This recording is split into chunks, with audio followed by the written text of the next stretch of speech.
Good morning, Bucknutters. It is Friday, December 8th, 2023. I am Dan Rubin. This is the Bucknuts Morning 5 and Change. Those of you expecting to see Dave Biddle are going to be bummed until next Wednesday. He has taken a sojourn, a much deserved one, I might add, but he will be back. And we have the great Steve Wiltfong on the show for you today. Hasn't been here in a while. Lots going on, and we will get to that. But first, Santa baby, the season for a fresh cut is finally here with the sponsors of today's show, Manscaped. The leaders in below-the-waist grooming have just launched their 5th generation performance package to help you avoid another silent night in the bedroom this year. Take care of your special snowflake with the Lawnmower 5.0 Ultra and watch your South Pole shine like never before. Get the best stocking stuffer of all by going to manscaped.com and using code BUCKNUTS for 20% plus free shipping. Mrs. Claus will thank you. Lots of stuff on here. The Weed Whacker nose and ear hair trimmer, the Boxers 2.0, their new Shears 3.0 nail grooming kit. Get 20% off and free shipping with the code BUCKNUTS at manscaped.com. That's 20% off with free shipping at manscaped.com and use code BUCKNUTS. Say ho, ho, ho to a well-groomed mistletoe with Manscaped. And ladies and gentlemen, speaking of well-groomed, look who it is. The great Steve Wiltfong is back. Steve, I've missed you. How are you? It's Halloween, or excuse me, it's Hanukkah. Yeah, it is. My brain is fried as I'm chasing all the transfer portal stuff, but it's Hanukkah. The Pacers are playing for their first championship since 2000.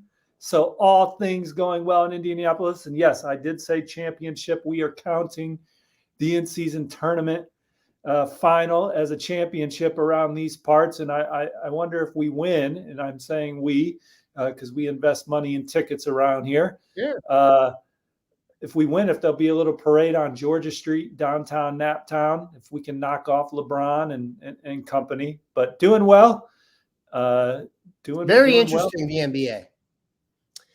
I have a whole theory on what we should do with the midseason tournament, but that would be a podcast that would be less popular than this one.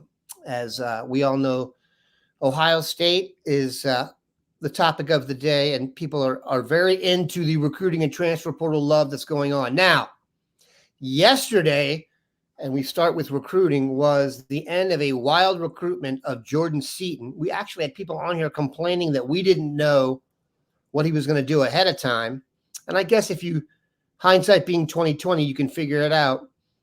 I mentioned yesterday that after I wrote the text for the BM5, I went back and put alleged top 4 because Jordan was always, I said, if you were a hitter and Jordan was a pitcher, you were sitting curveball, not fastball. And he threw a curveball. National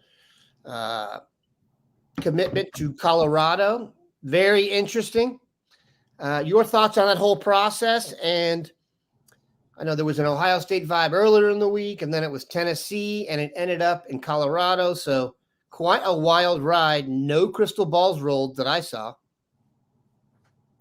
Yeah, because no one can completely put a finger on it. You know, I wrote in my article that Colorado had a puncher's chance despite him not naming them in his favorites. And that right there, in hindsight,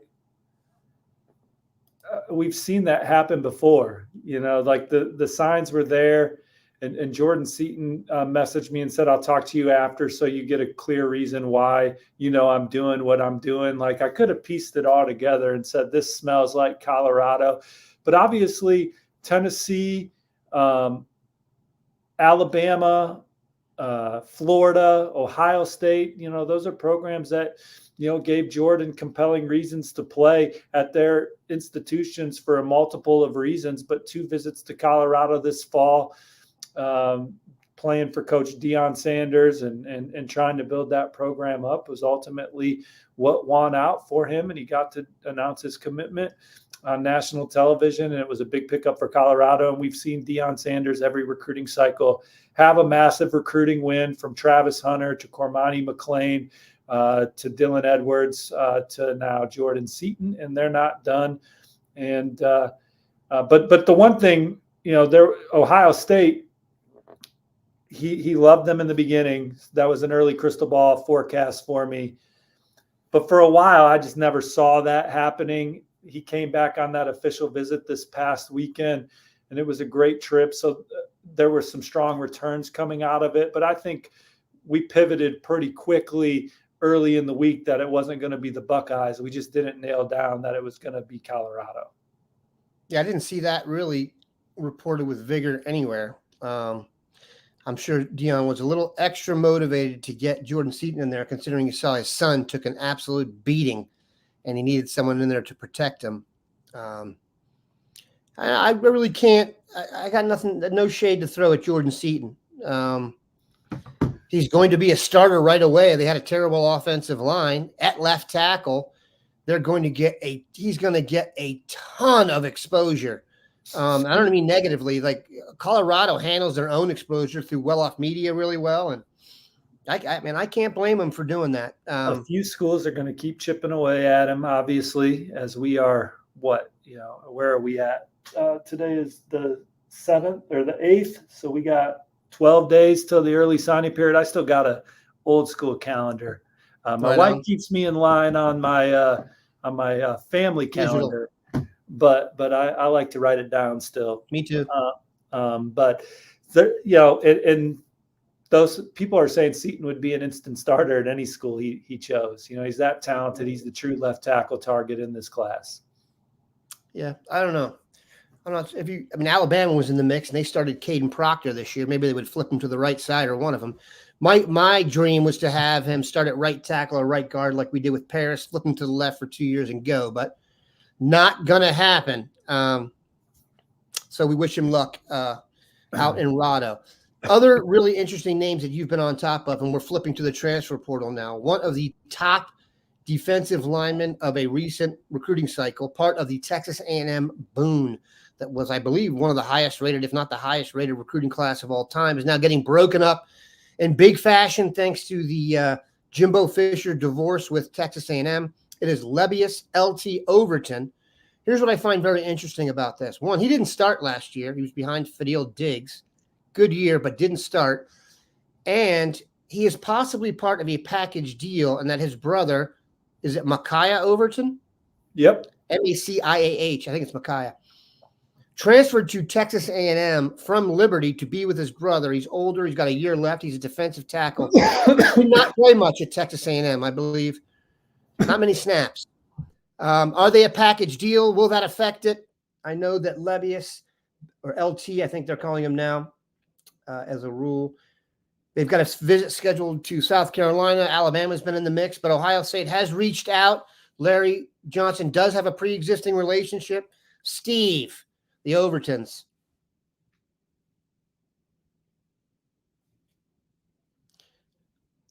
Here's the thing. You hit the cough button. That was smart. But then you didn't uncough the cough button. You're on mute because you hit the cough button. Sorry, I needed to be on mute there. Part of my smoothie wasn't fully blended, and it was in my throat there, and I was struggling. But let's get back on track here.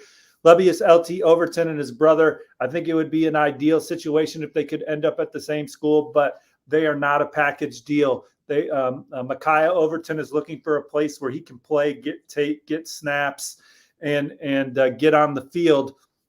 And LT Overton is also looking for a place that can help continue his trajectory of playing in the NFL. They are visiting South Carolina together this weekend, so it's obvious that there are some schools that are packaging them together, but they are not a package deal. They could ultimately end up at other places. And talking to the family, LT's been contacted by LSU, Ohio State, Florida, South Carolina, Texas, Oregon, Alabama, and Georgia.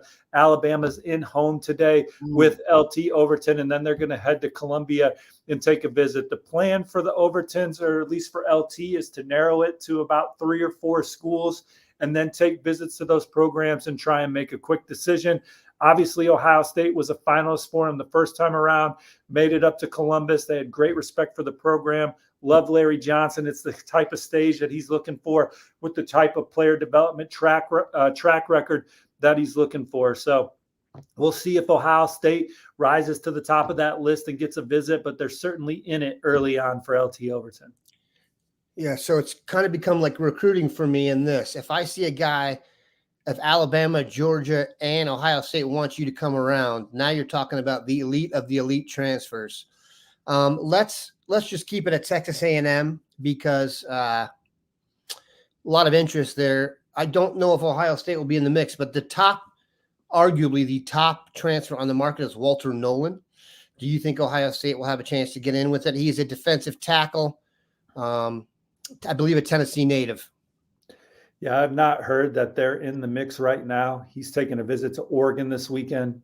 Texas, USC, are some of the other programs that I've heard taking a swing at Walter Nolan. Alabama certainly being another one. There's probably a lot of folks trying to get him on the phone, but he's visiting Oregon this weekend. I haven't heard much about Ohio State around him.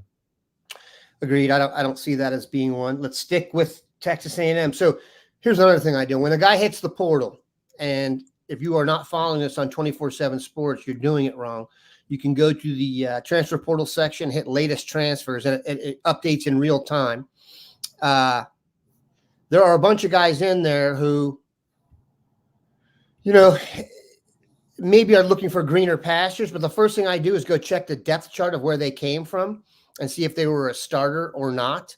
Much of the concerns about Ohio State when people are leaving, if it's not a guy who was guaranteed playing time in this current transfer portal era, I'm not even sure you can expect for them to come back. It's only a boon.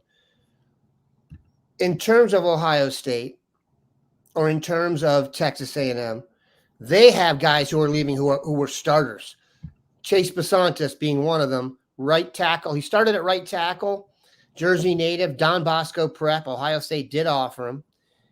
I think he was expected to be, or some people think he'll be better long-term if he's kicked inside, but he was all freshman SEC at right tackle. I heard someone say LSU possibly, but I know Ohio State's been in contact. What's your vibe there? Well, LSU was the finalist alongside Texas A&M for Chase Basantis and worked hard to try and land that. So there's a relationship with Brad Davis, Brian Kelly, and Mike Denbrock and that coaching staff. And obviously Brian Kelly has a long history of having great offensive lines in his stable. Sam Webb over at our Michigan site at 24/7 Sports has reported that Michigan's involved there. Obviously, you guys have reported that Ohio State's involved. Look, when you're an offensive lineman and you are in the portal, I tweeted this last weekend, find yourself somebody that loves you as much as college coaches and personnel departments love seeing offensive linemen with any kind of track record of playing real games in the portal. After quarterback, it is the most coveted position, in my opinion, because it is hard to find big bodies with game experience. And on top of that, Chase Basantis is just a terrific prospect with a lot of NFL upside. So he's going to be coveted as much as any player in the transfer portal. Yeah, that will be a boon. I mean, the only hope you can is, you want to bring him closer to his hometown. We had success with Davison Igbinosun, who was, I said this, the number one player in the state of New Jersey, committed to an SEC school and flipped after a year to Ohio State. That was in 22. It was Davison Igbinosun. Basantis was the number one player in New Jersey in 23. So if we could pull that trick off again, it would be incredible. But like you said, man, it's almost smart if you're an offensive lineman just to go wherever and then hit the portal after your freshman year now. That would be the move. Go get in the weight room, maybe redshirt a couple of years and a redshirt a year and get out. All right. Let's talk recruiting. Take it off the top. Number one player in the class, Jeremiah Smith, did nothing to deviate from that evaluation this past weekend. Starring performance, I believe, was in the playoffs as they got started, or they're well into it. Your thoughts on Jeremiah Smith? Obviously, the most coveted prospect in 2020 in the recruiting class, and has been on the trail visiting and stuff. So there's lots of questions about it. What's your vibe on how it's all going to end up? I mean, he says all the right things about Ohio State. The trajectory of what they do with wide receivers, you're putting them in the first round year after year, top receiver taken off the board consistently, how Brian Hartline's able to develop his receivers, Ryan Day's offense and the explosiveness that they've had historically under him. And then certainly the NIL component of how Ohio State players are compensated well when they're the faces of the program. Florida State, Miami, Florida continue to hang around in this recruitment. He's visiting Florida State this weekend on an official visit. They've kind of been the program that has emerged as maybe the biggest challenger to Ohio State. But Miami, seems to be the time of year where they get hot. They're trying to flip a lot of players, including Jordan Lyle. Guys, his running back commit out of St. Thomas Aquinas. He's one that I'd be nervous about if I'm Ohio State coming down the stretch here. He's made several visits to Miami, and I think that's trending in the right direction for the Hurricanes. But we'll see. And Jeremiah Smith, he's got a lot of he's got a lot of people coming after him for obvious reasons. He's the best player in the country. He's a potential game-changing recruit for Miami and Florida, in my opinion. If you land a player like that, an electric playmaker to go along with what Florida's been doing at wide receiver recruiting, but certainly Miami, he would elevate that position room in a hurry. And then you got Ohio State and Florida State. Those are two national title contenders. Florida State was right there in the conversation this year under Mike Norvell, and then Ohio State's in the conversation every year. So he's someone that helps maintain that program prestige level. I don't know exactly what it's going to be. You asked me a couple months ago, I thought he was for sure sticking, but sources around that recruitment have said that, it's getting interesting down the stretch. So it'll be certainly one I'm monitoring, but I have not heard he's flipping either. Very interesting, because yesterday Marvin Harrison had held a press conference and said he's not sure what he's going to do yet. He's upset about never getting his gold pants and such. I thought Jeremiah Smith, if you look at obviously Ohio State has recruited just at an absolutely elite level at receiver, and most of the guys have had to wait their turn. The way the whole roster has shaked out now with everyone leaving and stuff, Jeremiah is not to mention a tremendous player, but he's in great position to get on the field, I think, earlier than a few of the other guys, just based on the roster. So well, the thing about Ohio State, sorry, yeah. I cut you off, but the thing about Ohio State receiver recruiting is that not all their first rounders were the guys that were 5 stars coming in. Right. It's if you become the starter, you have a chance to achieve all your dreams. Yeah. And certainly the 5 stars like Emeka Egbuka have done that, but then the 3 stars, or he was a 4-star with us, but just holistically, the Chris Olaves, if you start, you're getting the right development. You understand concepts. You understand the route trees. You understand you can get on the board and do all that stuff. Then you go out and you perform at a high level. I mean, the competition in that room, the cream rises to the top. It gets the best out of everybody. And there's a standard in that room. And certainly Jeremiah Smith is someone that would carry on that tradition if he came to Ohio State. No, I mean, the track record it's staggering when you consider, Terry McLaurin is making $20 million a year, I think, this year. Terry McLaurin, I've said this a million times, never got above 3rd on the depth chart.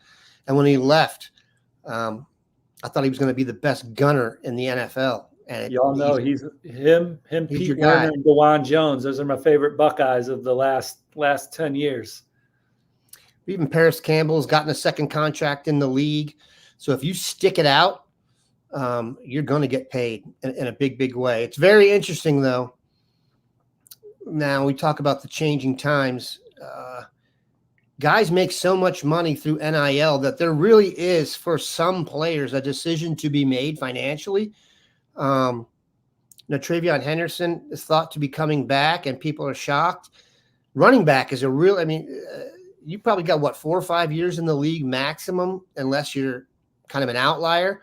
And I know Trey was one of the first guys here that really was able to benefit from NIL. So it may be, financially for these guys, in some cases, the right move to stick around. That's never been the case in the past. Yeah. Enter your jokes here. Go ahead. Yeah, depending on where you're drafted and Yeah. your stature within your college football program and the fan base around that, you certainly can make more in college. It'll be interesting to see where J.J. McCarthy's projected to go in the NFL draft, because in Ann Arbor, he is the absolute face of a program that's making the playoff for the third straight year. And there's no question he can earn a lot of money and has been earning a lot of money and was earning a lot of money when he was the backup quarterback, let alone the starter for 2 years and potentially a 3-year starter at Michigan. So those are definitely factors to weigh in, and getting that great college experience where you're becoming, it's giving people a chance to become more of a college legend, I think, by staying around and, adding to their resume in college instead of taking off a year early.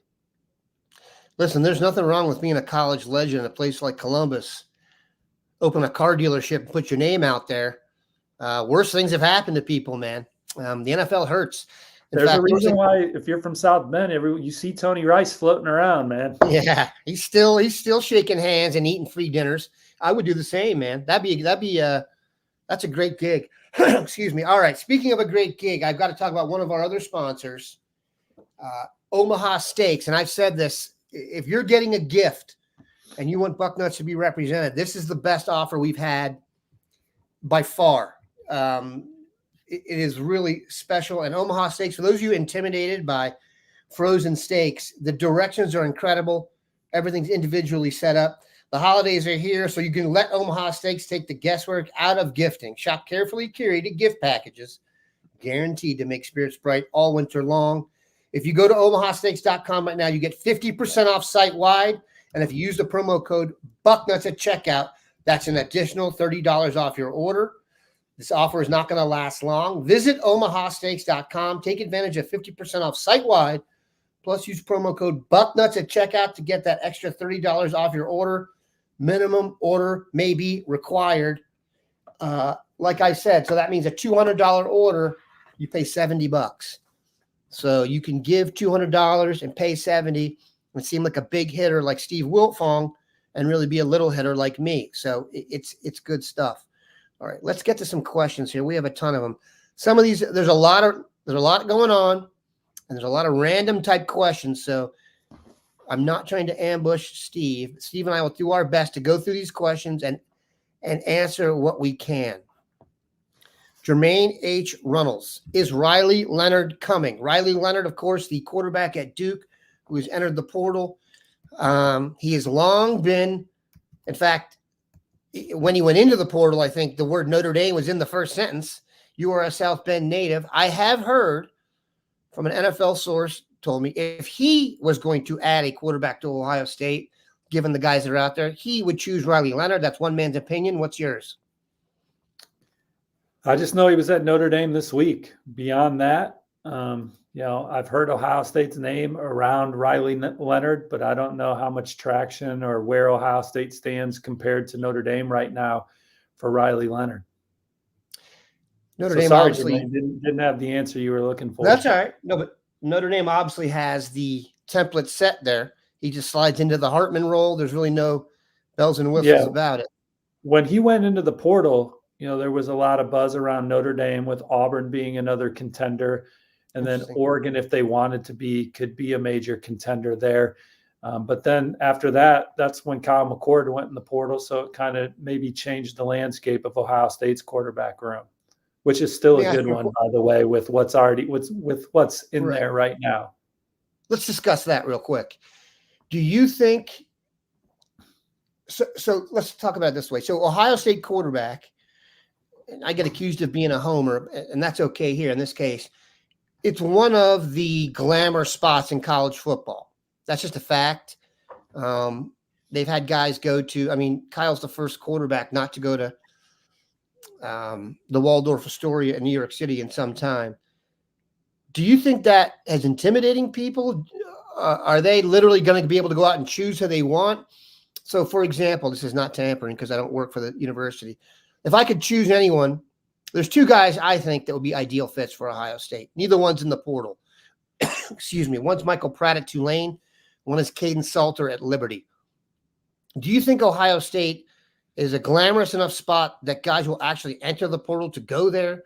Do you get the vibe that like that's the number one spot everyone wants to go to? What's your vibe on Ohio State's quarterback spot being open in the portal era? Well, I think Justin Fields is proof that big-time quarterbacks that go into the portal view a place like Ohio State as a place that can get them where they want to go. I don't think Ohio State had any inkling that they would even be looking at the portal 3 weeks ago. And I think everything's fluid with Ohio State's quarterback like portal situation because they have good players in the room right now in Devin Brown and Lincoln Kienholz and Aaron Nolan's coming in. And I don't know if I forgot anyone off the top of my head, Daniel.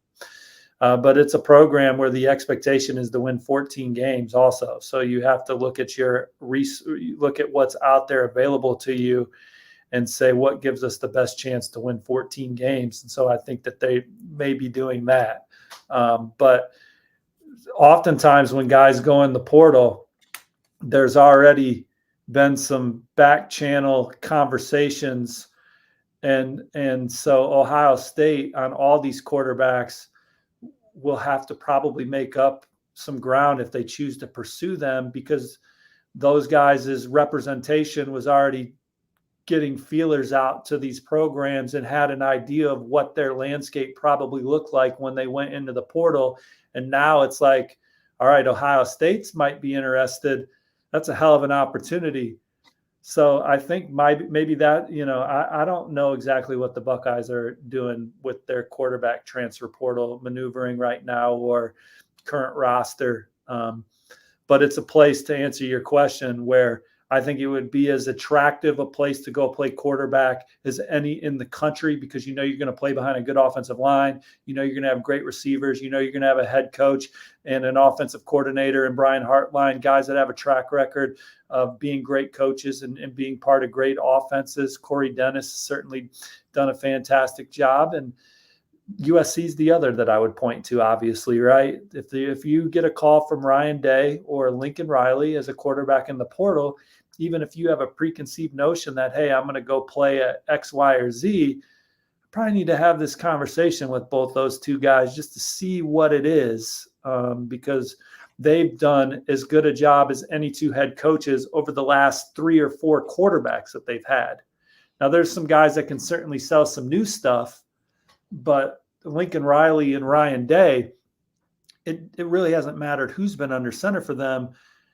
As long as they've gotten time to develop with them, they've become the best player that they can be. And even, I thought the Kyle McCord thing, I thought he flashed a bunch all year and, was going to come back as a second-year player, in my opinion, and know the system like the back of his hand. So I thought, I don't know if that was going to equate to a first round, but I thought it was going to equate to a draft pick and, being a really good player. But now we're in this situation here where he's in the portal and Ohio State will have a first-year starter again next year for them anyway. Yeah, definitely fascinating stuff, which we'll keep you locked into. I also don't think it hurts too much that, and this is an argument I would make, again, I'm a homer, we agree that the most valuable assets in football are in the NFL. I could make an argument right now that the most valuable asset in football on planet Earth plays quarterback for the Texans. Is he going to win MVP this year? I don't think he's going to win MVP, but I would ask you this. If you went to the Texans with any player in the NFL and offered a straight-up trade for C.J. Stroud, would they take it? Any player in the NFL, Patrick Mahomes, who else? Joe Burrow, anyone. I don't think they'd do it. So when you talk trade value, you're talking about quite some value there with CJ. And by the way, if you haven't seen the interview he did on the Pat McAfee show, he's almost too good to be true, man. There are some guys that are fake answers, and you're like, oh, that's the right answer. Then there are other guys who are just authentically good dudes and say the right thing, and you're like, can this guy meet my daughter? That's CJ. My 9-year-old asked for a CJ Stroud jersey for the holidays. You better be getting it. But we hope they lose the last game of the season to the horse, the Indianapolis Colts, as we make this playoff push here in Naptown. What a time to be a sports fan in Indianapolis right now. You should be ashamed that he's not answering for an Anthony Richardson jersey. That shows you how We good are. CJ My is. 6-year-old already has Okay. Anthony Richardson, so he doesn't want More the of a same local. jersey. Yeah. Oh, look at this. So Jermaine Runnels, Leonard is rumored to get. He's not going back to Duke. They think he's visiting Ohio State. Listen, there's a lot of information out there right now. Yeah, that could be true. I just haven't reported that, So whoever reported that, yeah, I don't get all the stories, brother.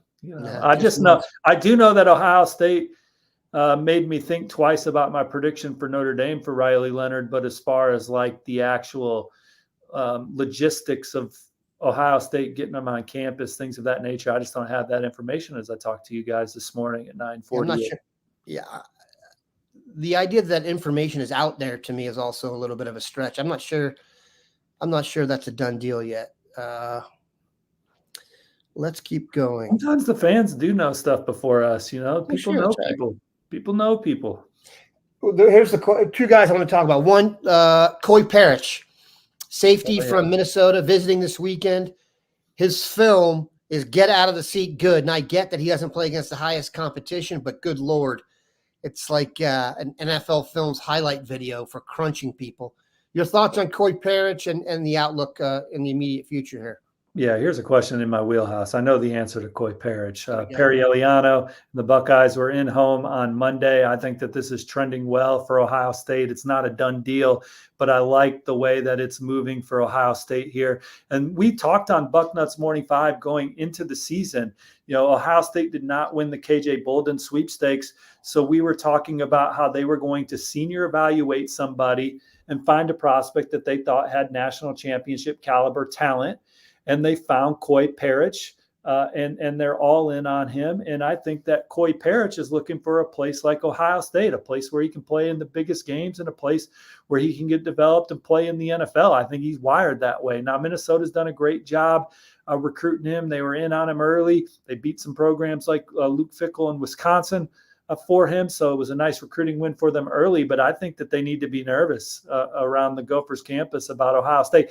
He's going to take an official visit to Florida State the following weekend. So that just goes to show you kind of the level of teams and what they're playing at with his final two visits. But I think the Ohio State one is more real than Florida State right now. I think he's starting to be able to see himself playing at a program like that. He's really had a chance to click with Coach Eliano over the last month. He's going to come in and have a great time on his official visit. And Ohio State is absolutely a program to watch for this top 100 recruit. Yeah, I'm big on him. You have to go watch the video. He's almost like the Lincoln Kienholz of Minnesota in that he's like a triple sport athlete, got that blonde hair and baby face, but is bringing it, man. I mean, some guys like – I know the level of competition may not be, IMG, but when you watch people who want to hit, this is that kid. He gets through the trash as good as anyone I've seen in a long, long time. All right, let's just see what else we got here. Oh, I need you to talk about the great Devin Sanchez. I don't know if you know this, but his mother, the great Deidre Sanchez, is a regular here. She is commenting. Do not comment if you're going to say he's going somewhere else. But if you have good news about Devin Sanchez in Ohio State, I'd like you to share it. Well, my 24/7 Sports crystal ball is on Ohio State for Devin Sanchez. I think when he took his visit during the season, I think that was a visit that put the Buckeyes ahead of Alabama, LSU, and Texas A&M. And maybe Ohio State was already ahead of those programs coming into that visit, but I think it was such a terrific experience getting in that atmosphere, getting around the coaching staff again, getting around the players, getting around the other recruits. And this is a young man who has built great relationships, as we see the comment there on the screen with Coach Walton and Coach Eliana. I think there's a lot of trust with Ohio State, and I think he sees it as a place that can help him develop into being the man and player he wants to be. Alabama, LSU have done a fantastic job in this recruitment as well. And so we'll see what he ultimately does on January 6th when he announces his college decision on national television during the All-America Bowl. But it's looking good for Ohio State at this point in the process because they check a lot of boxes for him, and the coaching staff has done a good job connecting with him and the family.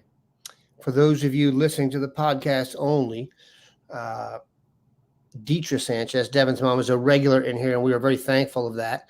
And her comment is basically, if we could cut and paste this with every recruitment, I'm not even sure if Steve and I would have a job because there wouldn't be any intrigue, but I digress. It is not about us. Our son's well-being is the most important to us, who he is around and who he's being coached by. We are big on relationships and development. All the rest will come. So when everyone complains about Ohio State's approach, that's who they're going after. They want guys who want to be playing football 10, 12 years from now, and are on their second contract and are, I don't want to say looking for the Hall of Fame, but are Pro Bowlers and such, who aren't necessarily worried about money on the way in. And that brings us to one of the questions on here. They were saying that Marvin Harrison could leave Ohio State a millionaire. Marvin Harrison, from what I have been told, has been a millionaire for quite some time, and on his own accord. From NIL in Ohio State. So I don't think that's a financial decision for him. The world is Marvin's oyster. Okay, we don't need to. There are people who are put on this earth to have great things happen to him. Marvin Harrison is one of those dudes. You spend 2 minutes with him, and as a man who's over 50, you start to be like, oh, dude, there's this 18-year-old guy who's got way more going for him in his dome than I do. Very impressive. Mika Hanna, great question asker. Keeps us on our toes with recruiting. I'm going to try the name. You ready? Are we still recruiting Kingston Viliamu Asa? I have not heard that you guys are. Okay. Doesn't mean you're not. Linebacker committed to Notre Dame out of California. We shall see. Do we get Amaris Williams? That is the top-rated player in the state of North Carolina, defensive end committed to Florida. But Ohio State has been all over him. He's been to multiple games. We've got pictures of him in Ohio State gear on the sideline. Your thoughts? Which kid are you talking about? Amaris Williams, defensive end. Yeah. So this is one where Ohio State has looked like they were in great position after both visits. After the first visit, which I believe was the Penn State game, there was, talk to the family afterwards, talk to other people that spent time with him. There was talk that he was close to decommitting. He did not decommit. Then he came back for the Michigan State game, I believe it was, and a lot of the same. He obviously loves Ohio State, loves Larry Johnson, loves being around the players. The idea of getting away from home, getting up to Ohio State is an exciting one. But there are some schools coming in here down the stretch that are also exciting opportunities. Tennessee has been in this. Georgia went to his game. They're pushing for an official visit. Auburn is another one. So this one for Amaris Williams wasn't going to be easy. It's never easy recruiting defensive linemen. You all should know that by now. And Amaris Williams is another one that's just not going to be easy. But it could go Ohio State's way in the end. Big-time player. What's going on with Trey McNutt? Obviously, the Shaker Heights native, Ohio, and a legacy, but haven't heard too much about him. Your thoughts?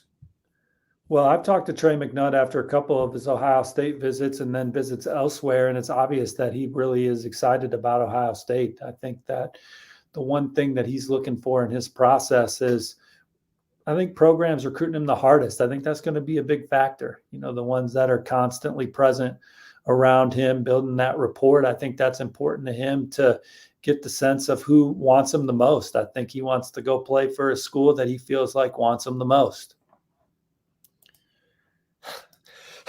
Excuse me. Here's all I ask.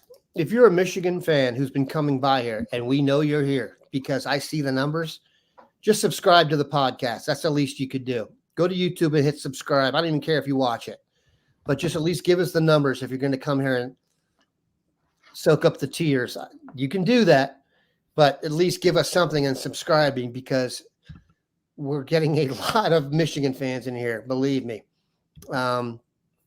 And then it turns into an argument, blah, blah, blah. All right. There's people who are, I want to give credit where credit is due here.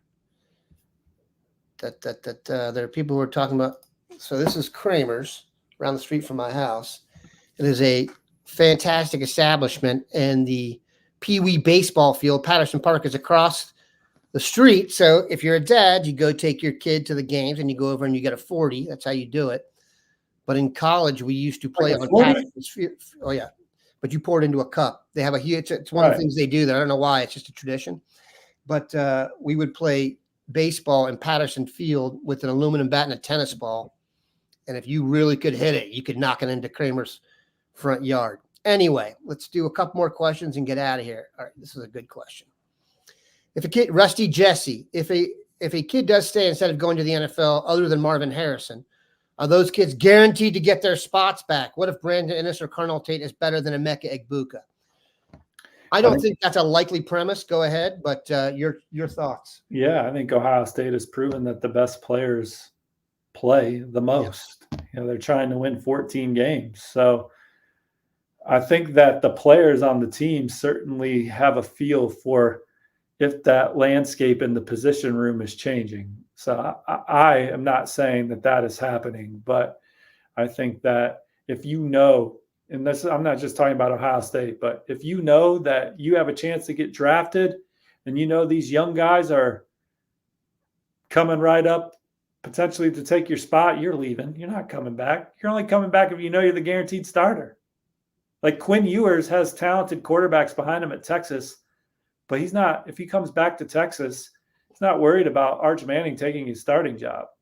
But if you know that this person could potentially take your starting job and you are going to get drafted, you're out. You're gone. There's no, that's, I don't see how you would come back and risk. You know what the other guys in the room look like. Yeah, this is what I keep going back to. People want to play. What the transfer portal has done is it's just let the talent kind of meter out to the spots where they can fit in, right? If you come to, like people say, we're losing all these 4 stars. Ohio State only recruits 4 stars. If someone's going to leave, they're going to be a 4-star. Every guy who comes to Ohio State can play Division I football somewhere. Most of the guys, like we talk about, were the best players in the history of their town. Maybe they can't play at Ohio State, but that doesn't mean you can't play at another really high-level spot and get to the NFL. So people have to take it with a grain of salt. All right, this isn't really important here. Frank Carone owns 2 houses at the University of Dayton, one on Kefauver Street and a double on Irving Avenue. I lived at 307 Kefauver Street, Frank, the volleyball house. Now they've actually put a house on the volleyball field, but anyone who went to UD knows that. All right. That's turning into a Dayton. So what's up for Steve Wiltfong these days? Now that the, I guess, travel portion and all the All-Star games, getting ready for that? Are you just working the phones, transfer portal, recruiting, the whole shebang? The latter there, my friend, just trying to keep up with the twists and turns of the 2024 cycle and then dabbling in the portal when I can. So that's kind of what's consuming my time right now, in addition to travel basketball for my children. So living a little bit of your life in these gyms now. Mm-hmm. They charge $10 to. Don't get me started. I just walk by the door most of the time because I'm wearing sweats and typically representing the suburb I live in. You look like a coach too. I just beeline by, but they got me at the Pacers Athletic Complex recently. In there. Because they had a guy that was just kind of like sitting there off to the side. I didn't see him. No, he saw you. Flew right by. He saw me. He goes, "Did you pay?" He already knew the answer to his question, so it wasn't like I was going to be like, "Yeah." The new one I got going. If I get there later in the day, I'll just say I'm back for another game. Like, yeah. That's my.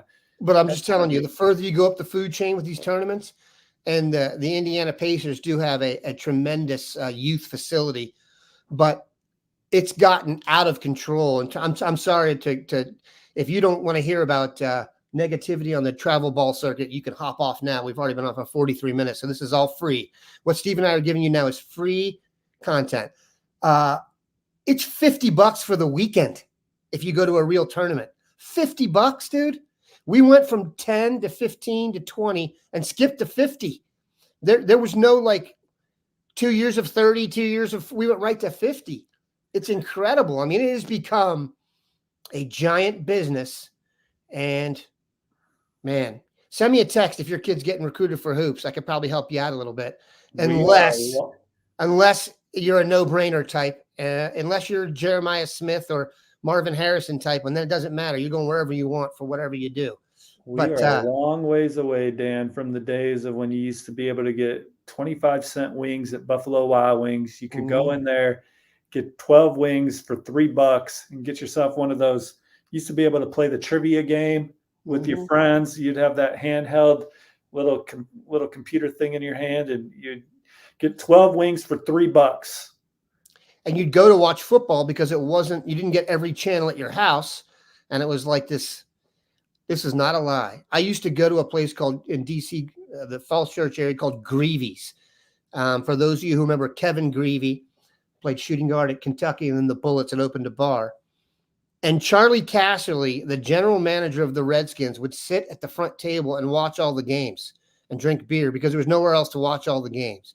Now I can watch anything I want on my phone. So things have changed. That was a trip down memory lane for Steve and I. Steve's future lane here, as his boys are becoming fine athletes in the Indianapolis area. By the way, great area for youth ball.